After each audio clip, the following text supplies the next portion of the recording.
అందరికీ నమస్కారం. Welcome to JBS media. Andhra రాష్ట్రంలో కానీ తెలంగాణలో కానీ వరదలు ఉధృతంగా ప్రవహిస్తున్న వేళ నిజంగా ప్రజలకు సేవ చేయవలసినటువంటి నాయకులు ఎక్కడున్నారు? సోషల్ మీడియాలో పులుల్లా అంటే ఎదురుదాడులు చేస్తూ ఒకళ్ళ మీద ఒకడు అంటే ఇంట్లో కూర్చుని సోషల్ మీడియాలో ఒక క్యాప్షన్ తయారు చేయడం, లేదంటే ఒక కంప్యూటర్లో ఒకటి తయారు చేయడం, దానికి 2 ఫోటోలు అతికించడం ఎక్కడ ఉన్నాయి. ఇదిగో ఎంత వరద ఉధృతి ఉంటే రాజకీయ నాయకులు ఎలా తొంగున్నారు, ప్రస్తుత సీఎం ఇంట్లో పడుకున్నాడు, లేకపోతే వరద ఉధృతికి ఏం పట్టించుకోవడం లేదు. ఇదేనా రాజకీయం అంటే? 40 సంవత్సరాల అనుభవం అంటే ఇదేనని కొంతమంది. ఓరే బాబు, 40 సంవత్సరాల అనుభవం ఉంది కాబట్టి ఈరోజు వరద ఉధృతి ఎంత ఎలా ఉన్నా సరే ప్రజల్లోకి వెళ్ళి చేస్తున్నాను ఒక పక్కన. ఓరే బాబు, ఇలా చేసేవాళ్ళు అందరికీ నేను ఒకటే చెప్తున్నాను, మీకు నిజంగా ప్రజలు వెళ్ళంత చిత్తశుద్ధి ఉంటే క్షేత్రస్థాయిలోకి వెళ్ళి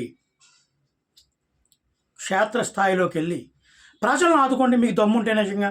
అంతేగాని సోషల్ మీడియాలోకి వచ్చి ఆడు చేయలేదు, ఈడు చేశాడు, ఈడు చేయలేదు, ఆడు చేశాడు, ఇవన్నీ ఎందుకు? కొన్ని వాస్తవాలు మాట్లాడుకుందాం.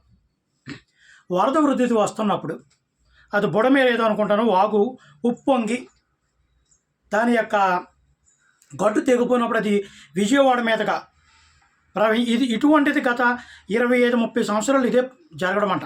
అప్పుడు జరిగిందని మళ్ళీ ఇప్పుడు జరుగుతుందంట ఇటువంటి సంఘటన. అంటే దీంట్లో ఈ విజయవాడ మునిగిపోతుంది ఇంతవరకు ఎవరో కూడా అనుకోలేదు, అధికారులు కూడా అనుకోలేదు.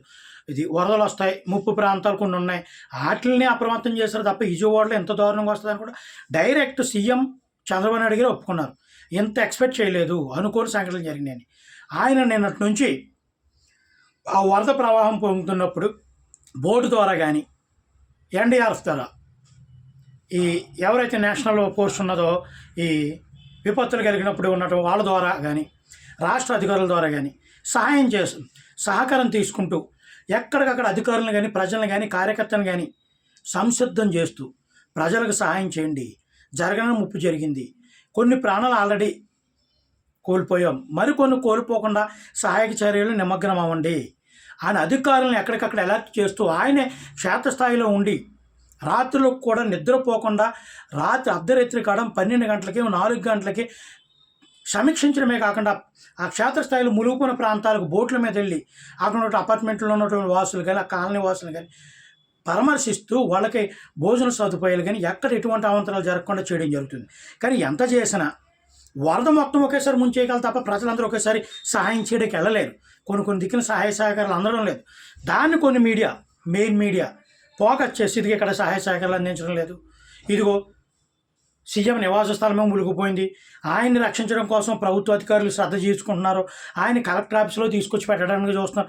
ఓరు బాబు, మీరు స్టేట్మెంట్ ఎప్పుడైతే ఇచ్చారో, నేను ఎన్ని గంటలకైతే ఇచ్చారో అన్ని గంటలకు ముందే మీ మీడియాలో వచ్చి దానికి ముందే అయినా నేను ఇక్కడే బస్ చేస్తానని స్టేట్మెంట్ ఇవ్వడం జరిగింది. ఆయన ఆల్రెడీ క్షేత్రస్థాయిలో ఉండడం జరిగింది. ఈ రోజున కొన్ని సోషల్ మీడియాలు కానీ మెయిన్ మీడియా కానీ కొన్ని వ్యవస్థలు కానీ కొన్ని వర్గాలు కానీ ఏమైనా విధంగా జరిగింది అంటే జర్నలిజానికి మచ్చ తెచ్చే విధంగా.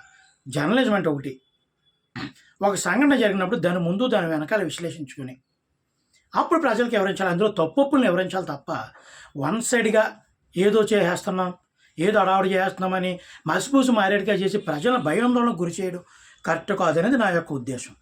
ఇంకో విషయం, నిన్న జగన్ గారి యొక్క వాళ్ళ నాన్నగారు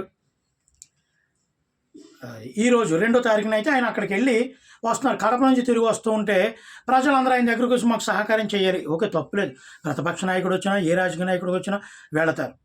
దాన్ని వీళ్ళ ఫోటోలు పెట్టి అడావుడి చేసి నిజంగా గతంలో జగన్మోహన్ రెడ్డి ప్రతిపక్షంలో ఉన్నారు కాబట్టి ఆయన ఏం చేయలేడు, పరామర్శించినాడు అంతే. గతంలో సీఎం కింద ఉన్నప్పుడు వరదలు వచ్చినా ఏమొచ్చినా కోనసీమలో మునిగిపోయే ప్రాంతాలు ముప్పు ప్రాంతాలు వచ్చినా ఆయన వరదలు వచ్చిన తర్వాత 4 రోజుల తర్వాత ఆ ప్రాంతాలకు వెళ్ళడం జరిగింది.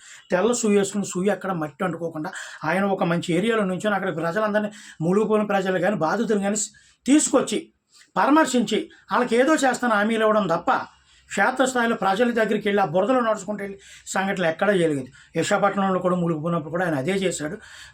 సంఘటన జరిగిన కొన్ని రోజుల తర్వాత వెళ్ళాడు తప్ప సంఘటన జరుగుతుంది కానీ ఎప్పుడు వెళ్ళలేదు. ఈరోజు వైసీపీ వాళ్ళు ఏదో బాజాలు కొడేసుకోవచ్చు కానీ వాస్తవాలు మనం ప్రజల ముందు ఉంచుదాం.